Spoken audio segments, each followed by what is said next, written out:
नमस्कार दोस्तों, स्वागत है आपका हमारे चैनल मैथअप में। आज हम फिर से जो नया वीडियो है वो लेकर के आ गए हैं। हमारा जो टॉपिक चल रहा है सेकंड ग्रेड के लिए क्वाड्रेटिक इक्वेशन, उसी में हम आगे कंटिन्यू करते हैं, उसी टॉपिक को कंप्लीट करते हैं।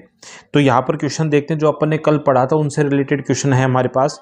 यदि a, b बिलोंग्स टू 1 2 3 तथा समीकरण ax² plus bx plus 1 equal to 0 के काल्पनिक हल है।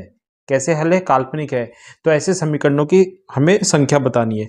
अब क्योंकि सबसे पहले हमारे पास ये गिवन है कि यहाँ पर जो इसका सॉल्यूशन है वो इमेजिनरी है। क्या है? इमेजिनरी सॉल्यूशन है।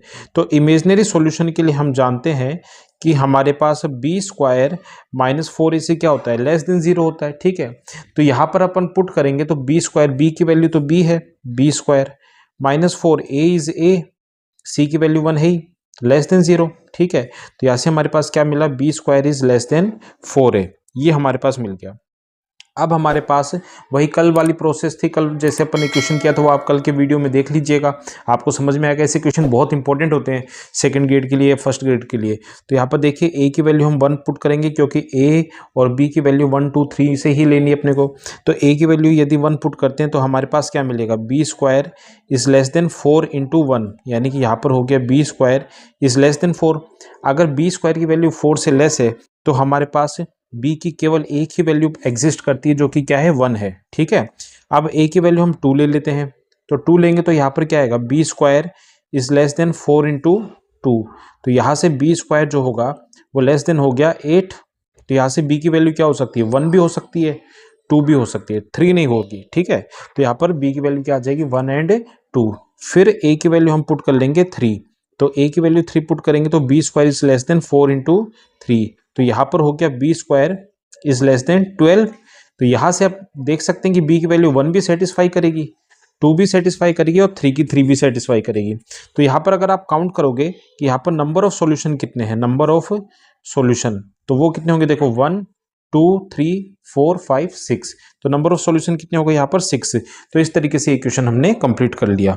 ठीक है, तो अब आगे क्वेश्चन में चलते हैं। तो देखिए हमारा अगला क्वेश्चन है, यदि अल्फा और बीटा समीकरण x² minus 6x plus a equal to 0 के मूल हैं तथा संबंध 3 alpha plus 2 beta equal to 16 को संतुष्ट करते हैं, तो हमें a का मान बताना है। हमें a का मान बताना है और हमें यहाँ पर गिवन है कि 3 अल्फा प्लस 2 बीटा, उसका मान 16 है, 16 है। ठीक है, तो ये तो हमारे पास इक्वेशन 1 हो गई। अब हम जो अल्फा और बीटा का रिलेशन होता है उससे हम जानते हैं कि अल्फा प्लस बीटा क्या होगा? अल्फा प्लस बीटा होगा माइनस बी अपॉन ए। तो यहाँ पर क्या मिलेगा अपने को? 6, इक्वेशन 2। और अल्फा इंटू बीटा क्या होगा हमारे पास? वो होगा ए। ठीक है, इक्वेशन 3। यानी हमें कैसे ना कैसे करके अल्फा और बीटा की वैल्यू अगर हमारे पास मिल जाए तो ए की वैल्यू आ सकती है। अब ये दोनों इक्वेशन है। ठीक है, इन दोनों इक्वेशन को हम सॉल्व कर सकते हैं, या तो हम एलिमिनेशन मेथड लगा सकते हैं यहाँ पर जो हम 9 10th में पढ़ते हैं, या फिर सब्सटीट्यूशन मेथड, जो भी आपको अच्छा लगे। ठीक है, तो यहाँ पर एक काम करते हैं, समीकरण 2 को अपन 2 से गुणा कर लेते हैं और फिर समीकरण 1 में से घटा देते हैं। ठीक है, तो इसको जब 2 से गुणा करेंगे तो ये आएगा 2 alpha plus 2 beta equal to 12। और ये समीकरण 1 क्या है? 3 alpha plus 2 beta equal to 16। अब दोनों इक्वेशन को आप माइनस करो, तो यहाँ पर माइनस करें तो यहाँ पर क्या मिलेगा? माइनस अल्फा, ये तो कैंसिल हो गया। यहाँ पर कितना आएगा? -4। तो यहाँ से माइनस कैंसिल, अल्फा की वैल्यू कितनी आ गई? 4। अल्फा की वैल्यू 4 आ गई। फिर अपन यहाँ पर देख लेते हैं, अल्फा अगर 4 है हमारे पास तो अल्फा का मान हम इक्वेशन 2 में पुट कर देते हैं। तो अल्फा का मान समीकरण 2 में रखने पर तो यहाँ पर अपने पास आएगा alpha 4 plus beta equal to 6। तो बीटा कितना हो गया? 6 माइनस 4। तो बीटा की वैल्यू कितनी हो गई? 2। बीटा की वैल्यू 2 आ गई। तो अब हमें ए चाहिए। ए क्या है बेटा? अल्फा इंटू बीटा है, जैसा कि आप देख पा रहे हैं। ए की वैल्यू क्या है? Alpha into beta. तो ए जो होगा हमारे पास 4 इंटू 2, तो ए की वैल्यू कितनी हो जाएगी? 8। तो यहाँ से हमारे पास ये ए की वैल्यू आ गई। तो इस टाइप से इस छोटे छोटे क्वेश्चन को हमें एग्जाम में सॉल्व करना है। एग्जाम में एक और अप्रोच हम लगा सकते हैं, हमारे पास वहाँ पर ऑप्शन होते हैं। तो जैसे कि हमारे पास ये 3 इक्वेशन बनी, ठीक है, ये तो हमें पता नहीं, पर इन 2 इक्वेशन में अल्फा और बीटा का मान अगर किसी ना किसी तरीके से दे रखा हो, कई बार ऐसा भी होता है अल्फा और बीटा का मान ही पूछ लेता है, तो वहाँ पर आपको क्या करना है कि हिट एंड ट्रायल मेथड से ऑप्शन से भी सॉल्व कर सकते हैं इसे। ठीक है, तो अब चलते हैं नेक्स्ट क्वेश्चन की तरफ। देखिए हमारे पास अगला क्वेश्चन है, समीकरण L square plus N X plus N equal to 0। ये हमारे पास एक द्विघात समीकरण दे रखी है, क्वाड्रेटिक इक्वेशन, और इसके जो मूल है वो हमारे पास पी अनुपात क्यू में दे रखी है। मतलब जो मूल है अल्फा और बीटा उनका रेशियो दे रखा है अपने को।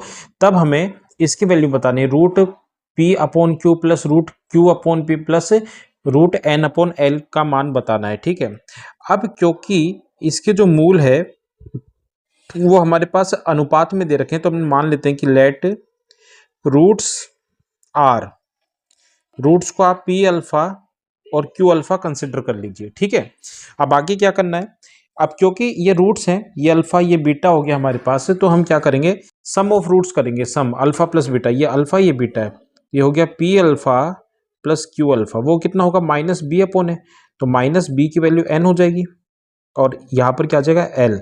ठीक है, तो यहाँ से जरा देखिए p प्लस क्यू का मान कितना आएगा, माइनस एन अपॉन यहाँ से अल्फा कॉमन ले लेंगे अपने पास, तो यहाँ पर आ जाएगा एल अल्फा। ठीक है, इसी तरीके से दूसरा जो हमारे पास होगा वो होगा प्रोडक्ट ऑफ रूट्स, तो वहां पर क्या आएगा पी क्यू और अल्फा स्क्वायर, वो किसके इक्वल हो जाएगा, वो इक्वल हो जाएगा हमारे पास एन अपॉन एल के।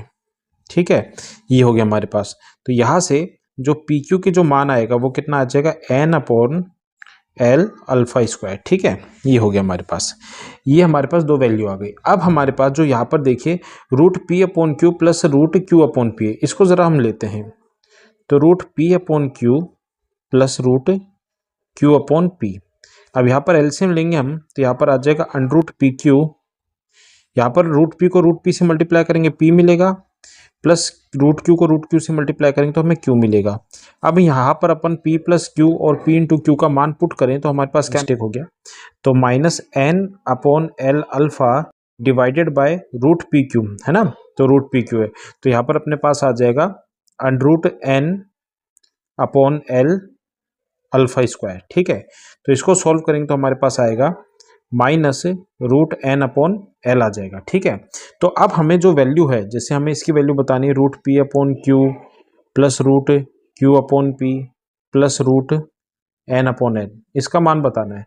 तो यहाँ पर इन दोनों की वैल्यू तो हमने ऊपर फाइंड आउट की है, जो हमारे पास कितनी आई है माइनस का root N upon L plus आगे वाले ये वाला पुट करेंगे रूट एन अपॉन एन, तो सॉल्व करने पे क्या मिलेगा हमें 0। तो इस तरीके से ये क्वेश्चन हमारा कंप्लीट हो गया, और ये एक इंपॉर्टेंट क्वेश्चन है अपने जो आरपीसी एग्जाम है उनके पॉइंट ऑफ व्यू से। नेक्स्ट क्वेश्चन देखिए, हमारे पास क्वेश्चन है X square minus P X plus 8 equal to 0 के मूलों का अंतर 2 दे रखा है। मूलों का अंतर यानी कि हमारे पास अल्फा माइनस बीटा जो है वो 2 है। ठीक है, तो हमें क्या बताना है, हमें p का मान बताना है। हम ये जानते हैं कि अल्फा माइनस बीटा की जो वैल्यू होती है वो क्या होती है, वो होती है under root B square minus 4ac, under root B square minus 4ac upon A, वो गिवन होती है हमारे पास, ये मैंने बताया भी था आपको, इक्वल टू 2 रख दो। ठीक है, अब यहाँ पर ए बी सी की वैल्यू पुट करो, क्या मिलता है, तो हमें मिलेगा b तो p है, तो यहाँ पर हो जाएगा p स्क्वायर माइनस 4, ए की वैल्यू 1 है, सी की वैल्यू 8 है, तो यहाँ पर आ जाएगा 4 इंटू 8, और ये अपॉन में 1 है तो उसे लिखो चाहे ना लिखो कोई दिक्कत नहीं है। ये हो गया हमारे पास। ठीक है, तो फिर इसको ही आगे अपन सोल्व करेंगे यहाँ पर, तो हमारे पास मिलेगा under root P square minus 32 equal to 2। अब हम स्क्वायरिंग कर लेंगे तो हमारे पास मिलेगा P square minus 32 equal to 2। ठीक है, यहाँ पर स्क्वायर करेंगे तो 4 आएगा, तो पी स्क्वायर कितना हो जाएगा हमारे पास 36, और p की वैल्यू कितनी आ जाएगी प्लस माइनस 6, ये हमारे पास p का मान हो जाएगा। तो इस तरीके से हमने अगला क्वेश्चन भी कंप्लीट कर लिया है। देखिए अगला क्वेश्चन, कोई भी एग्जाम और कोई भी टॉपिक हो लॉग सब में आता है। ठीक है, तो यहाँ पर जो क्वाड्रेटिक इक्वेशन है उसमें लॉग से रिलेटेड कैसे क्वेश्चन हमारे पास आ सकते हैं वो देखिए। हमारे पास गिवन है log 5 plus log X square plus 1 upon log X minus 2 is equal to 2। ठीक है, तो हमें क्या बतानी है, हलों की संख्या बतानी, इसमें कितने हल होंगे। तो कैसे करेंगे इसको, लॉग का रूल होता है कि लॉग में अगर प्लस है, मतलब हम ये जानते हैं कि log a plus log b वो किसके इक्वल होता है, log a इंटू बी के इक्वल होता है। मतलब जो प्लस है वो मल्टीप्लाई में चेंज हो जाता है, माइनस डिवाइड में चेंज हो जाता है। ठीक है, तो यहाँ पर ये दोनों प्लस है ना, तो ये मल्टीप्लाई में आ जाएंगे, तो इसको हम क्या लिख देंगे, log 5 into x square plus 1, ठीक है, इक्वल टू ये 2 के साथ इस log x माइनस 2 का क्या कर दीजिए, मल्टीप्लाई कर दीजिए, ये आ जाएगा 2 log x माइनस 2। अब हम जानते हैं एक और चीज, n log x जो होता है वो होता है log x raise to power n, ये भी हमने पढ़ा है, ठीक है। तो यहाँ पर ये तो हो गया log 5x square plus 5 equal to log x minus 2 whole square, ठीक है। तो यहाँ पर ये बन गया। अब अपन क्या करते हैं, log से log हटा देते हैं दोनों साइड में। अब इसको सॉल्व करते हैं, तो सॉल्व करें तो यहाँ पर मिलेगा हमारे पास 5x square plus 5 equal to, इसका होल स्क्वायर ओपन कीजिए, X square plus 4 minus 4x। थोड़ा सा सॉल्व करेंगे तो 5x स्क्वायर, ये एक्स स्क्वायर इधर आएगा माइनस एक्स स्क्वायर, 4x इधर आएगा प्लस 4x हो जाएगा, ट्रांसपोज करेंगे तब। और यहाँ पर हमारे पास प्लस 5 है और यहाँ पर 4 इधर आएगा तो माइनस 4 इक्वल टू 0, ठीक है। तो अपने पास हो गया 4x square plus 4x plus 1 equal to 0, ठीक है, इस तरीके से। तो उसे अपन क्या लिख सकते हैं, इसे अपन 2x प्लस 1 का होल स्क्वायर भी लिख सकते हैं। तो 2x plus 1 whole square equal to 0। तो यहाँ से सॉल्व करने पर x की वैल्यू क्या आएगी, -1/2 कॉमा -1/2, ठीक है। अब हमें क्या करना है, ये जो x की जो वैल्यू आई है वो हम पुट करेंगे, जो हमारी ओरिजिनल इक्वेशन है उसमें देखेंगे अपन, ठीक है। तो अगर आप इसको पुट करते हैं तो देखिए, पुट x इक्वल टू -1/2, तो हमारे पास x की वैल्यू -1/2 अगर अपन पुट करते हैं तो हमारे पास इक्वेशन में क्या मिलता है, देखिए जो हमारे पास इक्वेशन थी, जो हमारे पास ओरिजिनल इक्वेशन थी, जैसे हमारे पास इक्वेशन थी log 5x square plus 1 equal to log x minus 2 का होल स्क्वायर। तो इसमें अगर अपन पुट करेंगे तो log 5x स्क्वायर यानी कि 1/2 का स्क्वायर 1/4 प्लस 1, ठीक है, इक्वल टू log -1/2 -2 का होल स्क्वायर, ये मिला हमारे पास, ठीक है। तो ये हो गया log 5/4 और ये 5, तो कितना आ जाएगा 25/4।